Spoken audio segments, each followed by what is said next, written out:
Good afternoon, ladies and gentlemen, and welcome inside the latest edition of Zach with an H. Very excited to introduce today's guest. We have senior NBA insider. He's from HoopsHype. He is breaking a lot of the big stories that you are seeing happen in professional basketball, as they do in fact happen. Michael Scotto, a pleasure to connect again, and excited to talk about your journey to this coveted role today. Oh, my pleasure, brother. Thanks for having me on, and hopefully I can share some insight for some of the younger people that are looking to get into the space. So, Michael, when did you first know? When did Michael Scotto first know that he wanted to work in sports? Well, I stopped growing at about 5'10", so that was my first indication. I played baseball, basketball in high school. As far as basketball, I always enjoyed talking to people in general. I'm a pretty extroverted guy, and I always loved playing ball. I grew up going to Knicks games growing up. This was before the Nets came to Brooklyn, and then obviously when the Nets were going to have a team in Brooklyn, about I'd say 15 minutes away from me or so. I thought that'd be really cool to go to games there and grow as well. And that was kind of it for me. Just I always enjoyed playing and hanging out with everybody and talking. So I just figured it'd be a good fit. And lo and behold, here we are. This is season 14 for me now. And a veteran career right there. You got the journeyman label. Now, still 35, but I started in college. Actually, I hit the contact us button at Real GM, and I sent some writing samples, and that's how I got started. And so from '07 to 11, Michael, you were over at Hofstra. So what would you Yeah. say was the most important thing that you learned to kind of help you jumpstart your career from there? Well, at Hofstra, what I enjoyed a lot about that is I learned every aspect from a technical side to production, whether it was iNews, I edited with Avid News Cutter. I learned about writing there. We took sports journalism classes there. I remember one of my professors, John G. Ansoni, used to work for Newsday, and he kind of would give practice examples of how to do a game story on the fly, which I thought was interesting. And getting to go out, we practiced. We would be like a solo video journalist, meaning you would have your camera, tripod, you'd set it up, you'd film your own stand-ups, you'd make your own packages, you do voiceovers, VOSATs, packages, things of that nature. So it was really good, and I had gotten a chance to do some internships when I was in school. I worked for one of the Yankees and the Nets magazine production companies, Joseph Mark Sports Incorporated at the time. And then after that, I got started. I actually did, while I was writing for Real GM and trying to find my way writing wise, I did video editing at NBC at 30 Rock. And then what was it, Michael, about Hofstra that drew you there, knowing it would kind of help you jumpstart what you wanted to then eventually do? Well, Hofstra for me was close enough to home, but far enough away that I can go out there and live on my own. At the time, my dad was beginning a battle with lung cancer, and so I didn't want to be too far away from home to come back and see him and my mom and the rest of my family and my friends, but be able to also, with their blessing, of course, go and um, as my dad would say, like, I had to live my life and do what I had to do as well. So it was the perfect middle ground for me to go away, have some independence, be on my own. Uh, I met some of my best friends and people closest to me in life. I learned about the craft that I wanted to pursue at the time, and to this day still. Hofstra has a well-regarded journalism program, and it just opened up a lot of doors locally for me here in the New York area to kind of stay close to home, get my start in the business, and hopefully one day, one of my goals is to give a commencement speech to the graduating class. So hopefully we're on track for that one day. Certainly trending, I would say, as an outsider in that direction. And so You mentioned 14 years, covering sports. What's better? But how'd you land? And you talked about getting into the weeds when you got to Real GM, but how did you land that first NBA gig to kind of set you on the path that you went on to get to where you are now? Yeah, I mean, for me, it was I had some writing samples from when I was at Hofstra. I had done some video packages on the Hofstra men's basketball team, and I basically made a resume and I had all my writing samples, and I sent about three of my top writing samples and some video packages I did, and I would just go to different sites that covered the NBA, and Real GM was one of them. And I just hit the contact us button, and I heard back, I want to say, a couple of months later, and they were able to help me get a credential to some Nets games when they were in New Jersey at the time. And I got to do some video interviews there. They didn't really do a ton of those, but I kind of was able to do it by just having a video YouTube link embedded in there.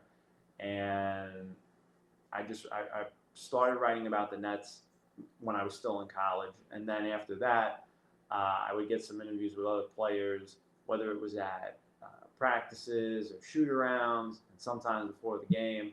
And I would just bounce across the league. If I found anybody interesting in the locker room that had a good story to tell, I would go talk to them as best I could, and that's how I developed from there. And I took off, and here we are, 14 seasons later. I know you've been with HoopsHype for a while, Michael. So what would you say right now is? You said it's a very busy day to day, but what would you say is your favorite part of what you're doing right now? Yeah, Zach, this is my fifth season with HoopsHype, and ironically, I went there during the pandemic, which was an interesting time, but I'm so thankful for that opportunity. And what's the best part of the day to day, I would say, is you kind of never know where it's going to go. I'll have a bunch of calls lined up during the day with different agents and executives, and you hear some things and you jot some notes and you go, oh, that's pretty interesting. And then you bounce around, you make some other calls, and it's all about trying to stay as up to date as best you can on 30 different teams. There's a lot going on. There's injuries. There's what's the next big thing? Who's the next star that wants to leave? Who's unhappy? What about coaching and front office personnel? Who's in danger? Who's desperate to keep their job? Who may make a trade because of that? And the one thing I would say about the NBA is uh, it is a brotherhood, I think, and I've met a lot of good people in this space. And sometimes, when we're on the phone, we're talking about life outside of work. And personally, I enjoy that the most as well. And having true friendships in that space, because for the most part, those are the type of people you're going to trust the most, especially when it comes to information and intel. So uh, I've enjoyed it. I love going to the arenas. When I get there, sometimes whether it's Barclays or Madison Square Garden, I get there early, and the calm and the quiet before a game, in a way, it's almost like going to church. If if if you go to church, it's very peaceful in that way. And once in a blue moon, I do get a couple of shots up before a game. It's easier when I don't have a suit on, but uh, it's fun to interact with everybody, catch up, and build from there. Now, would you say your accuracy can match Del Curry and Stephen A. of what we've seen of their videos of shooting when we see them in pregame before I've broadcast? got I've got some. I've definitely got some video proof. I can hit NBA three pointers. I can. Just give me two to warm up. After that, I'm good. I start at the corner, usually both to just uh, because it's the closest one. Then I usually get out to about the wing. Now, I'm not going to go to the center of the court, but if it's that early and I can get a couple up from the wing, uh, once in a blue moon, I enjoy that the most. And it's funny because I remember even back when Spencer did when he was with the Nets and a few of the others, they would joke about, uh, you know, if I wanted to put money down on us, I won't put money on it, but I'd always have a good time. It's just good camaraderie with the fellas at the arena for sure, and it's always a good way to be lighthearted and start the day off on a fun note. And I do have to ask one more on this thread before we veer back in what we want to talk about. At MSG, you mentioned specifically, was there ever a time you made a three and Mike Breen was warming up and he hits you with a bang from his perch and you And heard it on your own shot? I'm definitely more likely to shoot before a game at Barclays than I am at the Garden. Okay. A lot of times, I'll say at the Garden, they're usually out there very early warming up, so I have less of an opportunity to do that if I can. But it's usually more sit down chats along the baseline. I mean, one more question on Hoops Hype as well, because you talk about going there during the pandemic. Yeah. And just yesterday, so today's March 12th, 2025. Yesterday, March 11th, 5 years earlier, we get the news from Oklahoma City. They're shutting down the game. And within the next couple days, everything is stopped. There's no sports. Everyone's staying home. Yeah. What do you remember about that day from your position and what that kind of meant and what it signaled was to come for the basketball world? There was a lot of uncertainty and a little bit of concern, certainly for not only the game but for the world as we were facing a global pandemic at the time, and we were all just we didn't have a lot of answers at that point in March of 2020, and that was the biggest thing that stuck out to me. I think it was a time where we weren't going and getting as much locker room access, certainly because of the health and safety guidelines at the time, and doing stuff through Zoom, especially for an extroverted person like me and someone who thrives on that interpersonal communication. It was brutal. And I remember afterwards, once they finally, let kind of the guard down a little bit, some players did joke that they missed us in the media because, as long as you do right by the players and the teams and stuff, it's like I told you, it's a brotherhood. And I think players were missing that normalcy a little bit, and so were we. And thankful now that, knock on wood, we are certainly past that and moving forward. And it's been a joy. And what would you say, Michael? I'm sure, and following you this year alone, there's been so much that's happened. I saw you were the first to the JT Thor news when he was going to the Wizards a couple days ago. There's everything that's been going on. Do you have either a favorite story you've broken, or what you might call the biggest story that you got to first before anyone else was able to sneak in and grab the headline? Well, I remember two things primarily, Zach. I'd say first off, when I was younger and I was at Sheridan Hoops at the time. Chris Sheridan, who used to work for ESPN and the Associated Press, it was his site. And I had broken the Tobias Harris trade talks to, was it Detroit? I think it was to Detroit for Brandon Jennings and Ersan Ilyasova at the Yes. time. And that day, I remember Sam Amick, Mark Spears, and a few others credited me with being the first to report those talks. And from what I remember, it was about like an hour and a half or 2 hours before the deal was done. And that day I went up about, I'd say, 5,000 followers on Twitter. That was really big for me as a young insider or reporter, whatever you want to label me at that time. And then at the draft years ago, I was able to break a lot of second round picks, a couple of firsts. And similarly, I've gone up 5,000 plus followers, and that also really helped put me on the map. And then over time, just continue to build from there, whether it was breaking maybe 1 year minimum deals or, then more like some of the nitty gritty, like the 10 days, the two-way stuff, and continuing to build from there. Last year at the start of free agency, breaking Andre Drummond to the 76ers. Things along those lines have moved the needle for me personally in my career. And I think you talk about second round picks, 60 guys get drafted every year. And in some cases, you have pick forfeitures, maybe 58 or 59. It's got to help, right? That a lot of these guys that you're getting might not be the superstars of the league, but they're the ones with the cult followings. Those are the fan favorites. And I think it says something when you can kind of get in and realize if you can't get LeBron's big news, you can get a guy that some see as this great player because they have fans everywhere, and they're gonna be the ones that kind of move the needle, as you mentioned. And right, so that second round type of thing kind of shows that, and I guess it almost leads me into my next question, which I'll ask in a second. That even if you can't get the biggest fish, there are so many fish that you can kind of use and reel in to kind of help move forward. Yeah, I mean, look, certainly we all strive for the big fishes Yes. and whatnot. I think at times you the biggest thing I find right now in my role as senior NBA insider is sometimes you may be ahead of something reporting that talks are going on by a couple of days, and then it comes to fruition. I think there's something in that from a writing perspective in an Intel notebook, which is a lot of time what I'm tasked with focusing on. So I certainly try to do that. Where's the interest coming from? What are talks and where they are, where they could go? So for me, I do take pride in that, and I think that's an avenue. But it's definitely different from when I started years ago to where some are now.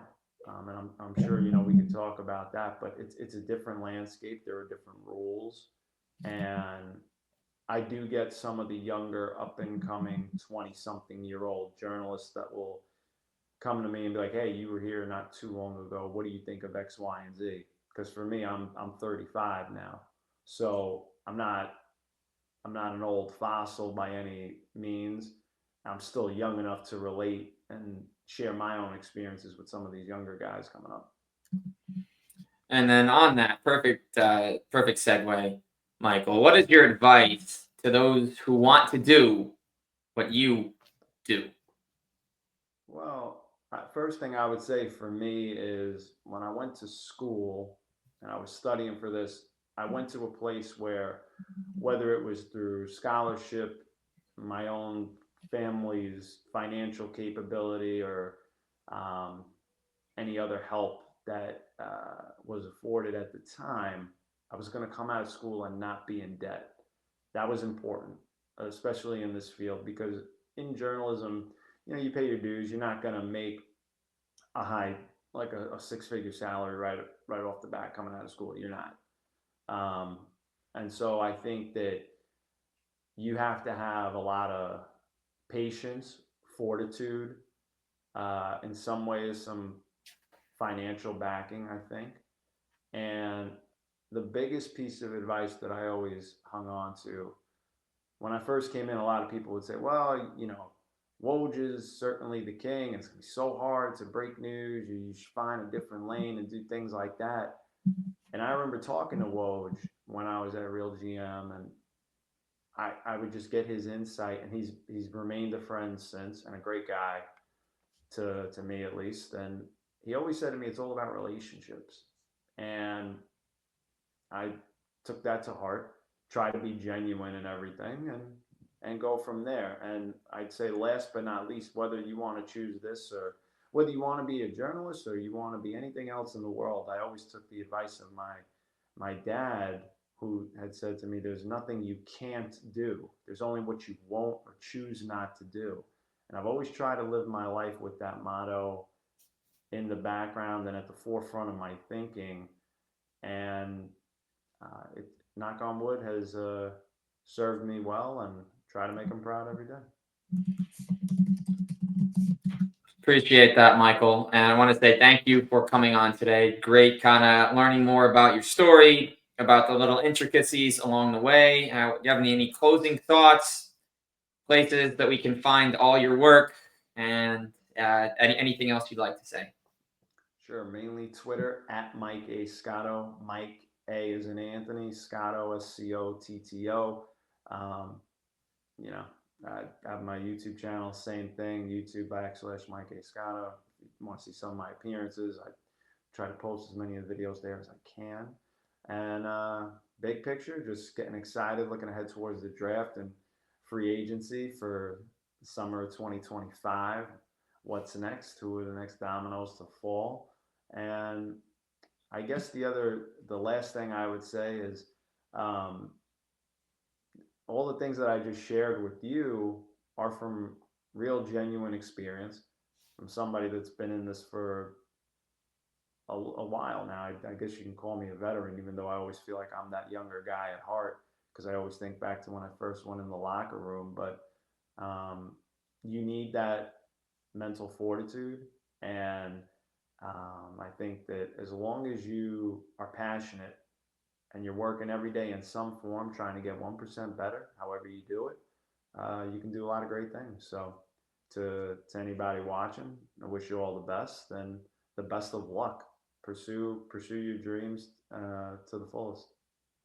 Appreciate that, Michael. That is Mike Scotto, senior NBA insider HoopsHype. We will see you next time on Zach with an H.